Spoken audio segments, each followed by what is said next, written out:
Good morning, everyone. We are live, I think. Can you all hear me?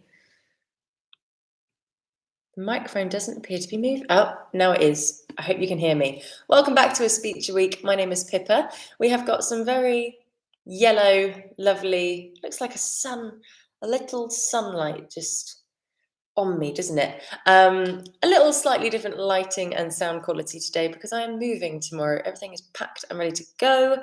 So here we are. We're having to make do with what we've got. Minimal setup today. So we are on As You Like It. We're looking at Phoebe, we're looking at Rosalind, and we're looking at the scene, Act 3, Scene 5, where Phoebe is slagging Silvius off, telling him to go away and leave her alone and kill her with his eyes and his looks, because apparently that's what he's doing.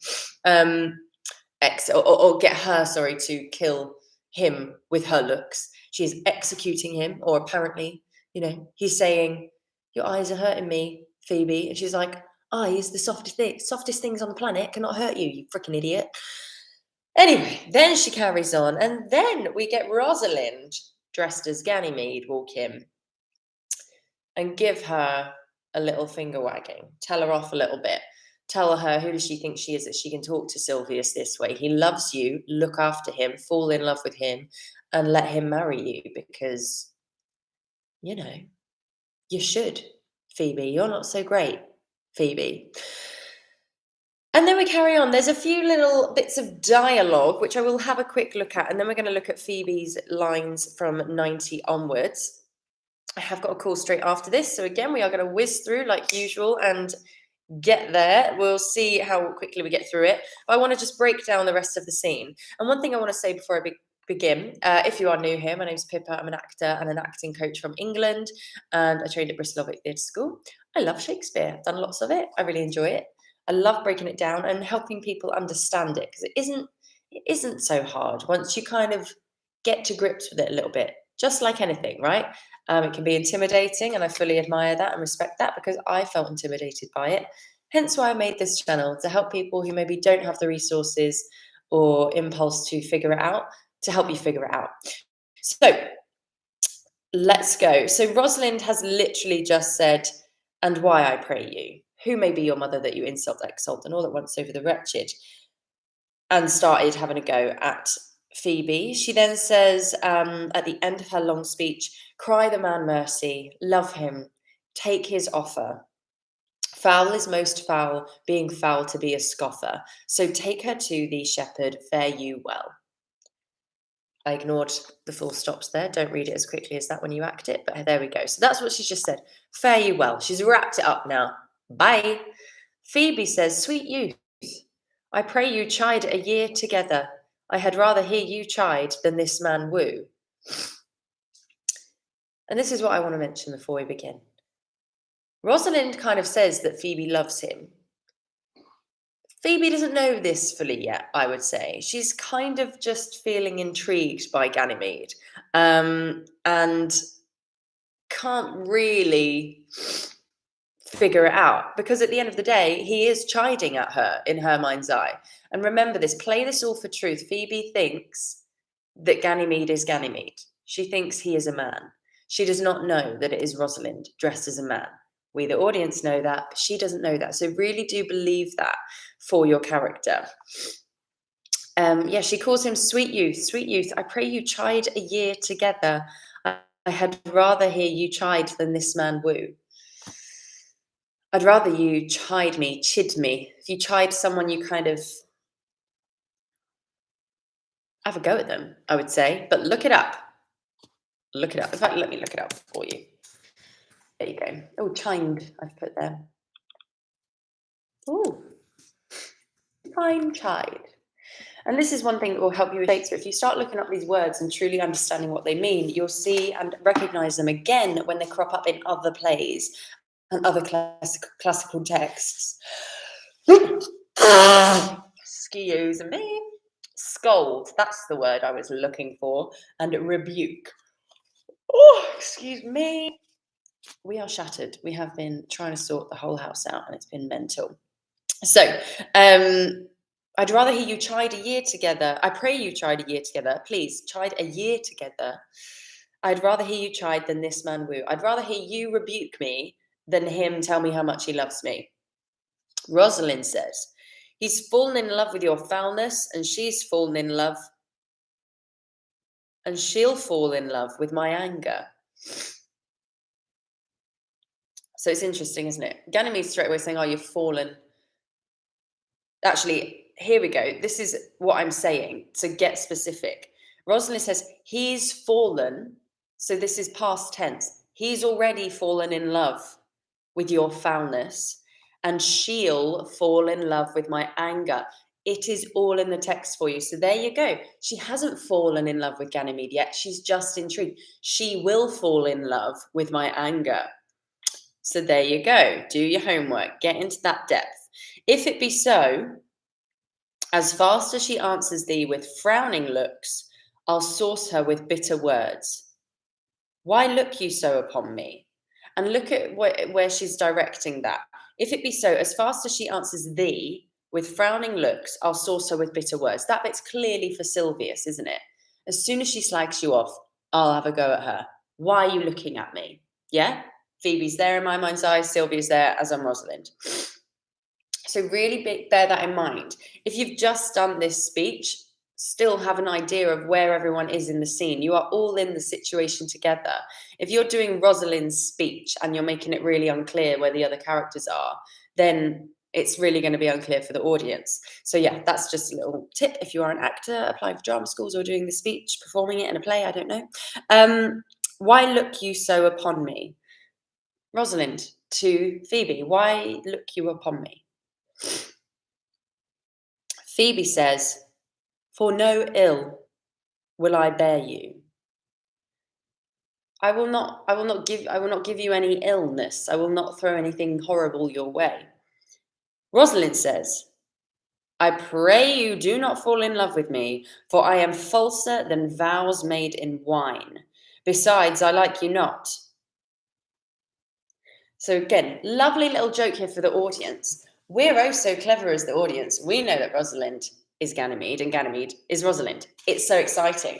So when she says, I am falser than vows made in wine, I'm a lie. I am false. I am not who I say I am.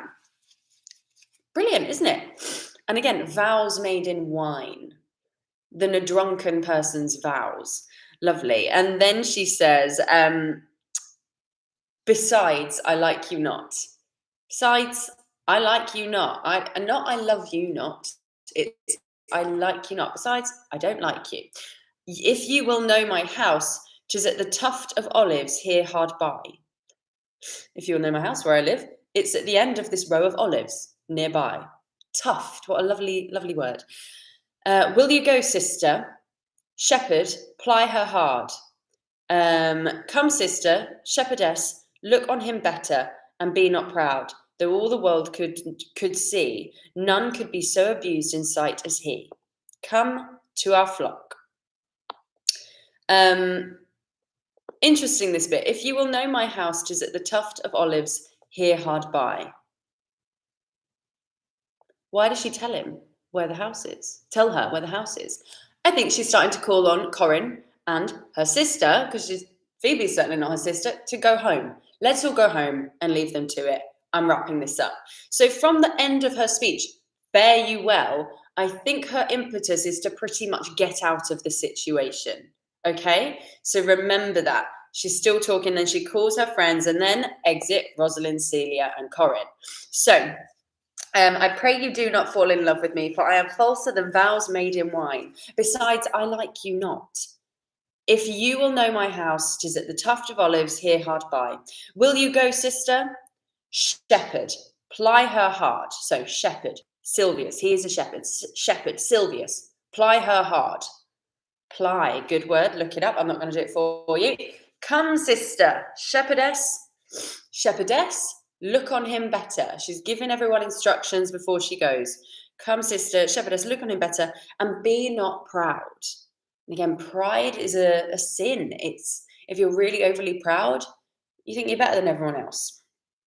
Though all the world could see, none could be so abused in sight as he.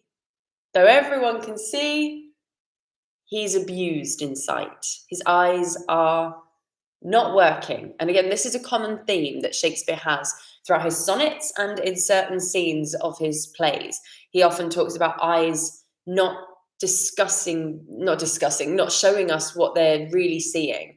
There's a lot of that in Dream, A Midsummer Night's Dream, just thinking about Helena's speech about Cupid, and therefore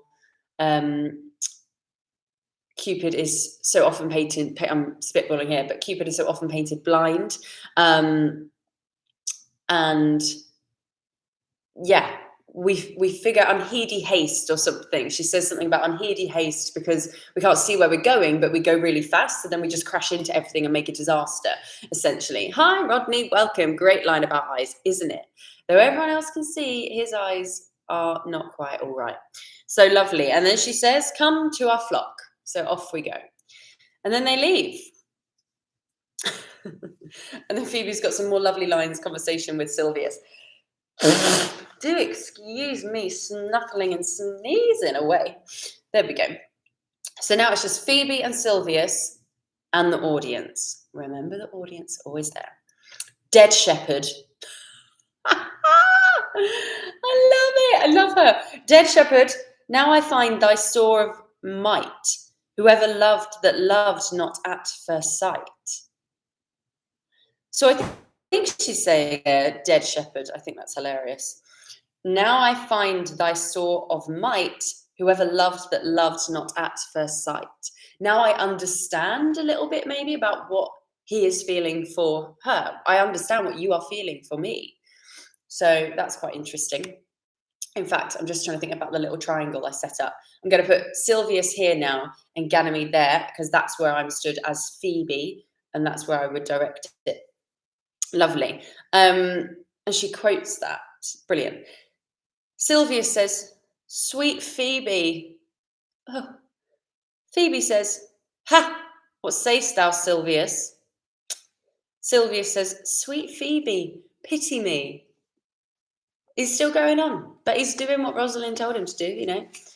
Well, is he? I don't know. He's still asking for her pity. And something to say, actually, you can see the way this is written. I'm sure you'll be able to see it in your scripts down here. Do you see how Sylvia's got 3 syllables and the line kind of finishes on? If we just moved Phoebe's line up, it would slot directly in with Sylvius's line. Again, this is another kind of directorial thing that I think Shakespeare would have done to help the actors know what he wanted. Sweet Phoebe, ha, what sayest thou, Silvius? Sweet Phoebe, pity me. Why, I am sorry for thee. I think it's a cue that he wants you to be prompt on your cues there. It's not a gap. There's not a big gap. He does it again, actually, just at the end of Phoebe's I would not be thy executioner speech. The last 4 words she says is, that can do hurt, oh dear Phoebe. So it's not 10 syllables, but it runs straight on. Shakespeare's saying, I want you to run on exactly straight after the previous character has finished speaking. So bear that in mind. That will help you with the pace. There's a lovely bit at the end of that bit. Then shall you know the wounds invisible that love's keen arrows make. But till that time, Phoebe comes in. But till that time, he's given you a clue. So bear that in mind. Again, it gives you an idea about the energy of the scene, how quickly the characters are coming back with their rebuttal or their next thought. So do bear that in mind. Sweet Phoebe, pity me. And then she says, why, I am sorry for thee, gentle Silvius. There's a bit more sympathy there, a bit more empathy now.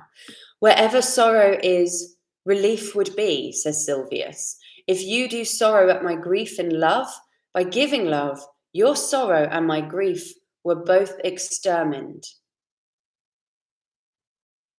It's getting a bit romantic, I think. Phoebe apologizes and then calls Silvius gentle Silvius. Pretty sure she hasn't called him that at all yet. I'm just trying to see what else she might have called him, but there's nothing there. Lovely. And then he says, wherever sorrow is, relief would be. Wherever sorrow, weeping, sadness is, there's also relief. If you do sorrow at my grief in love, if you do weep at my grief in love and feel sympathy, empathy, whatnot, by giving love, your sorrow and my grief were both exterminated. By giving me love, both of those things can be exterminated, the grief and the sadness. So why wouldn't we do that? He's probably saying. Phoebe says, thou hast my love, is not that neighbourly? I would have you. Why? That were covetousness. Right, so now we're getting a nice, quickly wordplay here. Thou hast my love, is that not neighbourly? She said, no, I've given you my love. She's given him pity, yeah? He then says, I would have you. So again, look at the specificity of these words and these lines. I think what he's saying here is, I would have you. I would like to kiss you. I'd like to have sex with you. And then she says, why? That were covetousness. So let's look up covetousness. I will look this one up with your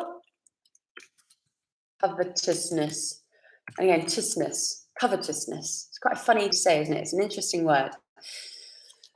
Excuse me. Lovely. It says here, marked by inordinate desire for wealth or possessions or another's possessions, having a craving for possession. So 100%. The specificity, see how specific Shakespeare is? The specificity of this bit is very important. All right, he's got his love now. Now we know he just wants her body. He wants her. He's got a strong desire for her possessions. And that can be a metaphor for women and their things that they possess that can offer pleasure to a male or a female, of course, in this modern day and age. But in this context, with these two characters, if we're playing Sylvia's a man and woman a female, or identifying as male or female, that's what is being said here, right? Thou hast my love, is that not neighbourly? So and bringing in religious context again, love thy neighbour. Is that not neighbourly? Is that not what we're meant to do? So although she's doing it, she's still probably doing it begrudgingly, perhaps. I would have you. Why? That were covetousness. So I think this comes back to the thing I was saying before. If you haven't seen the other speech weeks I've done on this scene, do look back at them. I'm going to sneeze again. Why? Excuse me. I've been cleaning and hoovering, and I think all the dust is up, and I've been spraying all the sprays, and it's not good for me. I'm just one of those little nerdy kids with allergies at school, and I need to get my inhaler and all of that kind of stuff, right? So anyway, going back to the beginning of the scene, like I was saying, Silvius is harassing Phoebe, and now we see he wants that the desire is physical, and there is this lusting quality around him. And I think it's important to see that he's driven by that desire, perhaps. Of course, maybe he does love her, but I think what actually gives Phoebe more substance is if she knows that he's just after her for sex and he's wooing her and trying to get her to love him. But she knows that's all he's after. So that's just something to think about. And obviously Rosalind doesn't see that. She only comes into this relationship very late on and sees a woman slagging off maybe a very, poor, introverted kind of character. Maybe Sylvia spots that Ganymede and Corinne and I always forget her name, Celia, lovely Celia, are there, and puts on his kind of really sad, weak man stature to manipulate the whole scene. So maybe when Rosalind is doing her stuff at Phoebe, throwing all these insults her way and encouraging her to love him, he is being all sweet and innocent. But maybe Phoebe knows he is actually a bit of a snake and someone who just tries to grab her and stuff. Like, there's so much more depth in there that we can add to make this more intense and more dramatic, more interesting for each character. So bear that all in mind. Hi, Ernest, welcome. Got my granddaughter today. We'll have to watch later. Peace. Oh, lovely, have fun.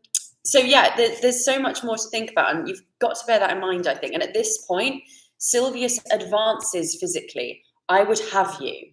And that, again, is a phrase. I would have you is normally a I would have sex with you. I would take you. Like a kind of, yeah, a phrase for that. I love you guys, but not as much as her. Understandably so, Ernest. Understandably, and I bet she's way cuter than this snotty face. Right now. So lovely. Enjoy your time with your granddaughter. I love it. I'll let her listen in. Let's start them young, shall we? So yes, so then Phoebe says, why that were covetousness, why that were desire, that were impulsive desire to take something of mine. Oh, my mind is blowing with all the subtext here. Sylvius, the time was that I hated thee. And as she goes on, she starts talking. Let's discover this together. I haven't looked at this chunk today, so we are literally discovering this together. I'll read this all out. So we only are gonna look at this bit today. I did do the think not I love him speech before, but I will do it next, or I might not do it next week because I think I'm working and I think I'll be back in England. Fun fact, I'm moving back to England this week, tomorrow. I did mention that already. Anyway, why that were covetousness. Sylvius, the time was that I hated thee, and yet it is not that I bear thee love, and yet it is not that I bear thee love. But since that thou canst talk of love so well, thy company, which erst was irksome to me, I will endure, and I'll employ thee too. But do not look on me, but do not look for further recompense than mine own gladness that thou art employed. And then Sylvius actually speaks. It's not a big chunk of Phoebe's, my bad. Let's just look at that chunk quickly then. And this people always forget this bit. I see this latter speech of Phoebe's, think not I love him, though I ask for him, very often. It's a very popular drama school audition piece, or audition piece that people just have in their repertoire. I'm not convinced that everyone's actually read that first bit or looked at this whole scene, because if you had, you would do it differently. For example, what she's saying here, why that were covetousness. Then she breaks it down and makes it very clear for Sylvius. Sylvius, the time was that I hated you, and yet it is not that I bear thee love. And it's not that I now suddenly love you that's changed things. But since thou can talk of love so well, since you can talk about love so well, you're very good at wooing, you're very good at describing love. Your company, which I love this, which erst was irksome to me, which before was annoying to me, I will endure. I'll put up with it. And I'll employ thee too. But do not look for further recompense than thine own gladness that thou art employed. So now she's using the word employed twice there. She's making it like, I'm going to use you and employ you and pay you. She doesn't say about paying, but if you employ someone, you do. She's going to use him and she's telling him, she's being very honest. She's a very honest character, is Phoebe. She's been very honest. I will employ you to help me in my endeavors, pretty much. So yeah, and be glad that you're this close to me. Be glad that is your recompense, that you are close to me. So yeah, in terms of payment, that is his recompense, the fact that he can be near her and he's with her. Isn't that good? Isn't that really, really interesting? I love it. And then he says, so holy and perfect is my love, and I in such a poverty of grace, that I shall think it a most plenteous crop to glean the broken ears after the man that the main harvest reaps. Lose now and then a scattered smile, and that I'll live upon. Brilliant. Your alarm's going off, my love. He's got it. Wonderful. We've got so many alarms going off in this house. It's madness. I had one to go off to remind me to go on here. So what he's saying there, do you see how poetic his language is already? She's saying you talk of love so well, and then here he is giving us another kind of poetic way of speaking. So holy and so perfect. It's not just holy and perfect. It's so holy and so perfect is my love. It's great. It's lovely. So holy and so perfect is my love. And I, in such a poverty of grace, and I lacking grace, I'm in such a poverty, I'm in a famine of grace. There is no graceness with me, that I shall think it a most plenteous crop to glean the broken ears after the man that the main harvest reaps. It's such a lovely way of putting it. I will pick up the pieces and I think I will be grateful and appreciate the plenteousness of the aftermath of the reaping of the crops. I will pick up the broken ears, it says, so ears of corn.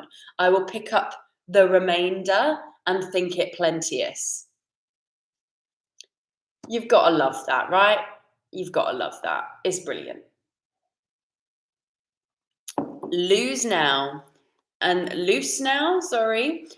then a scattered smile, and that I'll live upon. Loose now, and then a scattered smile, and that I'll live upon. So loose and scattered, he's using the metaphor and the imagery of loose and scattered crops, and he'll live upon that. He's essentially saying, I will live upon the crops, the scraps, should I say. Brilliant. And then Phoebe says, knowest thou the youth that spoke to me erewhile, whatever you say, erewhile, I would say probably. Not very well, but I have met him oft, and he hath bought the cottage and the bounds that the old carlet once was master of. What's a carlet? Anyone know? Pop quiz. 10 points to Gryffindor if you know what a carlet is. Churl, boar. A shipment of freight in the minimum amount required to secure the carload rate. Interesting. This is the Merriam-Webster dictionary, which I don't actually think is the best. I don't know why that has come up, in fact. Let's rewind. Ba-ba-da-ba.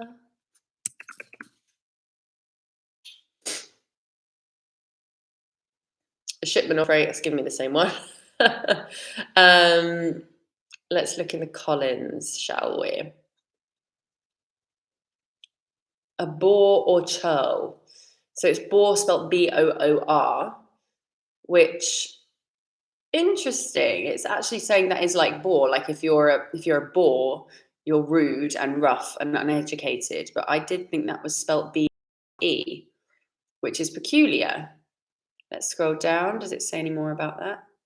An ill-mannered, clumsy, or insensitive person. Or in American English, a peasant or farm worker. So it's about status, isn't it? Yeah, country bumpkin, rural yokel. Brilliant. Okay, lovely. Bought the old carlet once was master of. So has he bought the old boar? But a boar animal is spelled B-O-A-R, isn't it? This is interesting. Keep digging on that, everyone. I give you encouragement to keep looking on that. In fact, let's look it up in Italian.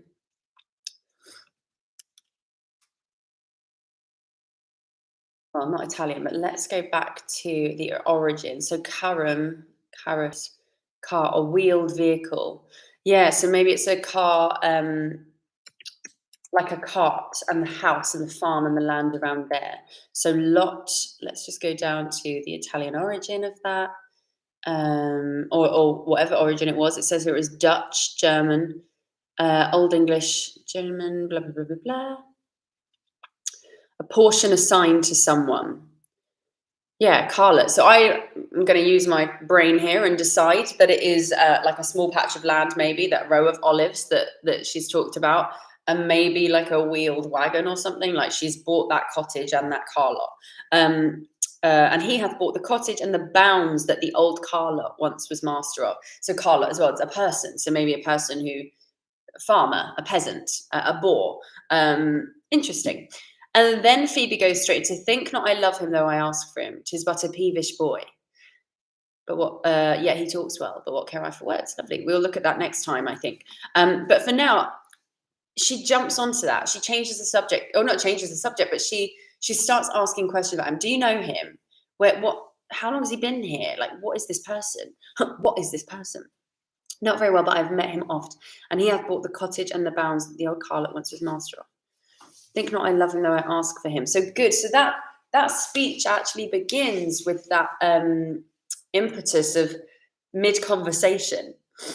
Yeah, like, you know, if I was talking to you and then someone else came in and I was finishing talking with you, I'd carry on talking to you and include the other person. There's a sense that should be included, I think, in the beginning of that, where she has been asking for him. Think not I love him, though I love him, though I ask for him as well. That could be interesting. You could stress the him. Think not I love him, though I ask for him. She's been accused of, well, told to love Silvius, and maybe she doesn't want him to know that she does have feelings for Ganymede yet, but she's figuring it out. And I did talk a lot about that in the speech, on the speech a week, when we did look at this. I'm just trying to think, because it is past. I might leave it there today because I've still got so much to do, and we have done this speech already, but I will go back and do it again just to round off this fresh way of thinking with it. But yeah, I think there's so much. In fact, I don't know if I will. Maybe we leave it there and I include the latter take on it so that we can look at that again, or the earlier take that I did on it. Excuse me. Oh gosh, I'm so sorry.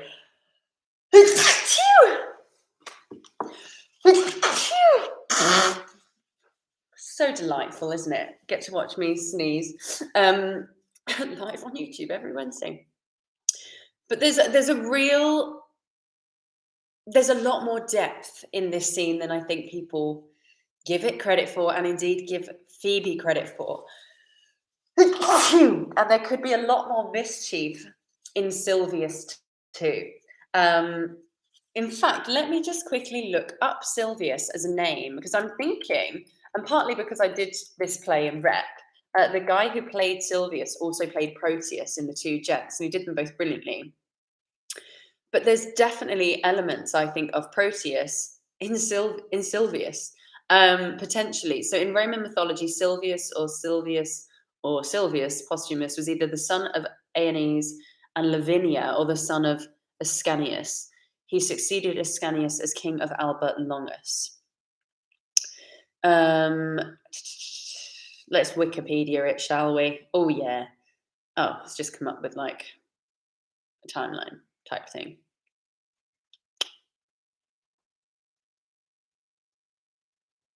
Unhelpful Wikipedia. But I just want to see if there's any clues in his name that perhaps can give us a bit more of an idea about what he is like. And to me, the name Silvius is a bit like Severus Snape, you know. It's a little bit slippery. Silvius, mercurial, perhaps. There we go. The name Silvius is primarily a male name of Latin origin that means forest and woods. And look, if we want to get a bit fun here and have a little bit of play, when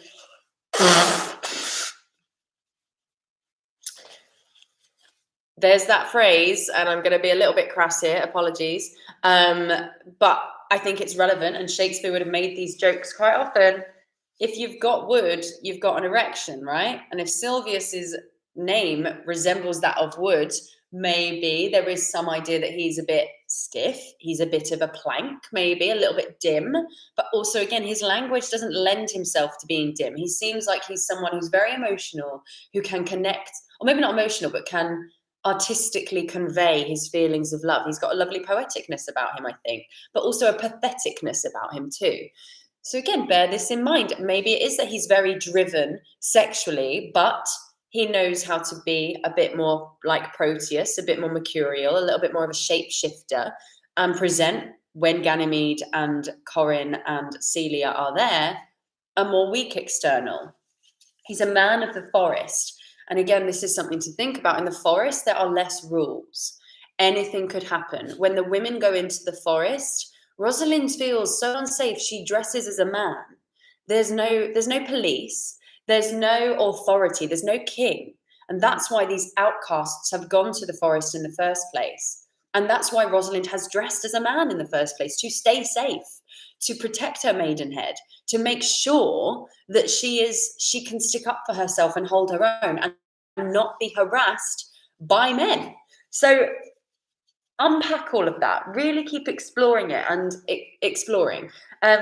CFC, hello, who are you? Hi Pips, what do you think of Vivian Lee acting? I'm preparing for a stage play for Streetcar named Desire. Streetcar named Desire. How exciting. I like Vivian Lee. To be honest, I haven't watched as much stuff of hers as I'd maybe have liked, but I know her, she's often referred to, isn't she? Let me just report that message from Billy James Billy. Idiot Billy, blah, blah, blah. Let's get rid of all of that spam stuff. But I'm actually going to be a little bit brutal with you, CFC. Forget Vivian Lee. Make it your own if you're playing that part. Don't be just looking at other people's ways of doing it and copying and taking bits out of them. Explore it for yourself. This is what I'm saying about Shakespeare, and especially Phoebe. People often just put a spin on her. She's dumb, she's stupid, she doesn't know what she's doing. I see in this scene a woman with a strong backbone who's sticking up for herself, who's listening to her body and her emotions and figuring a lot out and knowing how to work a situation to her advantage. That's what I see when I look at the script and forget about all the other stuff that other people in the past have put on this character. So there you go, CFC. That's what I would say. Go to the script. Start letting your imagination run riot over the character's choices and the situation that they're in, and decide for yourself. If I play a part, I never look up how other people did it, ever, because it just can restrict you entirely and trim your own ideas and nip them in the bud. And that's not why you got the part, right? You got the part, I'm sure, because they wanted you to do it, not Vivian Lee. So there you go. Hope that helps. So let's leave that there then. Next time we do one of these, a sonnet a days, I will be back in a sonnet a days. Geez Louise, a speech a week. I will be back in Blighty. So I will be back in the Bard's hometown. It's been a real pleasure doing this from Barbados with you. And I'm really excited to look even more into more of this Shakespeare stuff. I'm sending out my newsletter today, finally, for last week as well. It's been absolutely crazy. We only booked this flight Tuesday last week, so it's all turning around very quickly, but when auditions come in, you gotta go, right? So yeah, this is the situation. So bear with me for next week. I will announce what's going on then. I just need to check my schedule and the paneling as well that I'm doing for the Old Vic. It's really busy in March, which is great, but also means this might have to budge a little bit, but I'll try and do a monthly schedule just so you guys know, because I know it's frustrating, guys, when stuff comes up and I have to change it last minute.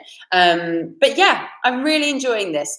I'll let you know what we're doing next week, if next week is happening or next time. But yeah, I'm not, because I have done it, I might leave it with that and get some more evergreen content with another speech out there. So yeah, have a lovely rest of your day. Thank you so much for your time. Rodney and Ernest. Ernest, thanks for popping up and saying hello. And Rodney, thank you so much for joining again. Love to the missus as well, and the dog. And CFC, nice to meet you. I'm not sure. I feel like I should know who you are, but I'm not sure. Have a lovely day, everyone. If you're watching this back as well, comment any questions you have, and I will see you very soon for the next one. Hopefully with a bit more less dramatic lighting. Bye. Have a good day.